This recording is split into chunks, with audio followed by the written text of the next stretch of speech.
കുഞ്ഞ് ആലിൻ്റെ അവയവങ്ങളുമായിട്ട് ആംബുലൻസ് പോകുമ്പോൾ MC road വഴി പോകുമ്പോൾ ആ റോഡ് ക്ലിയർ ചെയ്യാൻ വേണ്ടിയിട്ട് നമ്മൾ തത്സമയം അത് സംപ്രേഷണം 7 മണിയുടെ ഡിബേറ്റ് നമ്മൾ വേണ്ടെന്ന് വെച്ചിട്ട് നമ്മൾ ആംബുലൻസിൽ ഒരു ക്യാമറയിൽ നിന്ന് കിട്ടുന്ന വിഷ്വൽസ് നമ്മൾ ഉപയോഗിച്ചിരുന്നു.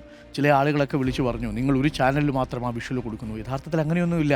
ആ വിഷ്വൽ ആർക്ക് വേണമെങ്കിലും എടുത്ത് ഉപയോഗിക്കാവുന്ന വിഷ്വൽസാണ്. കാരണം ആ റോഡ് ക്ലിയർ ചെയ്യാൻ വേണ്ടിയിട്ട് മാത്രമുള്ളതാണ്. അതൊക്കെ ഒരു മത്സരാധിഷ്ഠിത സമൂഹത്തിൽ നടക്കുന്ന കാര്യങ്ങളായി മാത്രം തൽക്കാലം അതിനെ കണക്കാക്കുന്നു. ഈ വലിയ സംഭവത്തിനിടയിലും നമുക്കൊക്കെ ഒരു മലയാളി എന്ന നിലയിൽ അഭിമാനമായി ആലിൻ മാറുമ്പോഴും ചെറിയ സങ്കടങ്ങളായി നിൽക്കുന്ന കാര്യങ്ങളാണ്.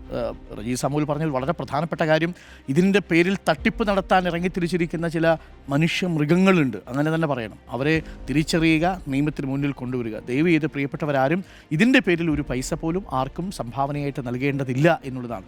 നിങ്ങൾ ഇപ്പോൾ ചെയ്യേണ്ടത് ഈ കുഞ്ഞിൻ്റെ ഹൃദയവും നേത്രപടലവും കരളും വൃക്കയും ഒക്കെ തുടിക്കുന്ന കുഞ്ഞുങ്ങൾക്കായിട്ട് പ്രാർത്ഥിക്കുക എന്നത് മാത്രമാണ്. നിങ്ങളുടെ പ്രാർത്ഥനയാണ് ഈ നിമിഷം ഏറ്റവും വലിയ സംഭാവന.